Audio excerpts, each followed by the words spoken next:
Hey, welcome. We talk about quality all the time, right? We want it in everything we buy, the services we use, our entire lives, really. But have you ever stopped to think who actually makes the rules? Who decides what quality even means on a global scale? Well, today we're going to crack that very code. I mean, what is high quality really? Is it a phone that never ever breaks? A pizza that's always delivered hot? Or is it just, that feeling of satisfaction? It can be all of those things for sure. But when you're a business trying to sell things all over the world, a feeling just doesn't cut it. You need something way more specific.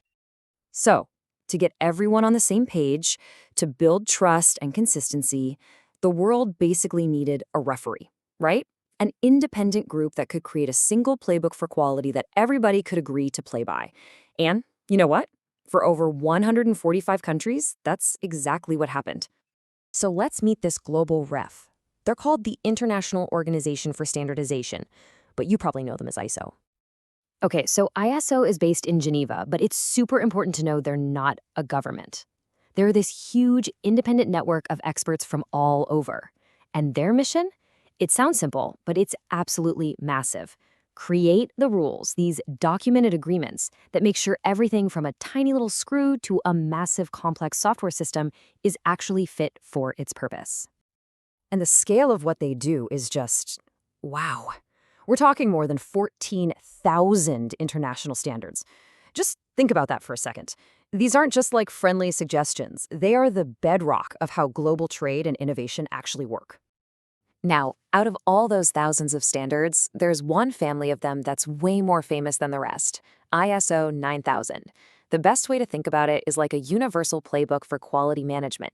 See, it's not about telling a company what to make, but how to manage their processes so they can deliver quality again and again and again. All right, so what's actually in this playbook? Well, it all boils down to a set of core principles, basically the 7 commandments of quality management for any organization out there. Let's dive in and break them down. Okay, so the playbook starts with building a really solid foundation, and you've got to do it in order. First up, leadership has to be all in. Quality has to start from the very top. Then you've got to play by the rules. Obeying every single legal and safety requirement is non-negotiable. Next, you have to make quality something you can actually measure. It has to be tracked with real data, not just feelings. And finally, you have to get a handle on your resources, everything from the people you hire to the raw materials you buy. Just look at the auto industry, for instance.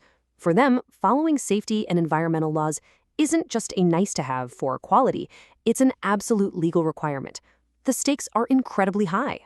So once that foundation is in place, the playbook shifts gears. It becomes all about listening and evolving. You have to constantly monitor your customers to see if they're happy.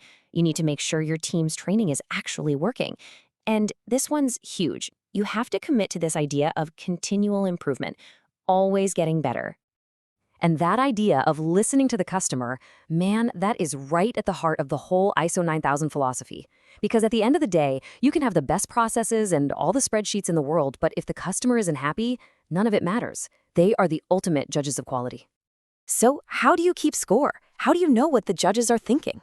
Well, you turn all that abstract feedback into concrete data, something that looks just like this. And suddenly, the goal for a company becomes crystal clear. Do whatever it takes to shrink that little red dissatisfied slice and grow the satisfied ones.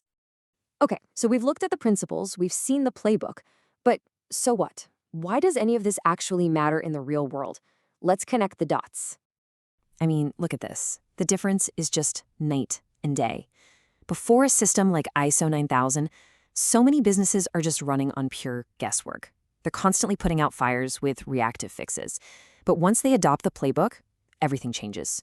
You go from chaos to clarity, from inconsistent results to quality you can actually measure.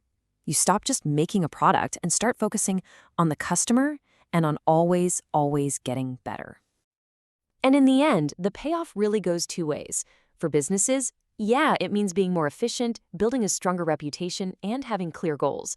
But for you and me, the consumer, it's simple. It means the products we buy are safer and the services we count on are way more reliable.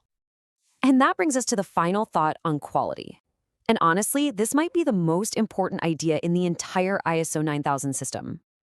You see, it's not about achieving this. It's not about hitting some perfect final destination. In fact, the whole philosophy is the complete opposite of that. This right here, this is probably the most powerful idea in the whole playbook. 100% quality is never achieved. There is always room for improvement. It means the pursuit of quality is a journey, not a destination. The second you think you're perfect is the second you start falling behind. There is always room to improve. So that leaves us with a pretty fascinating question to think about, right? Our world is getting so much more complex with AI, sustainability, crazy supply chains.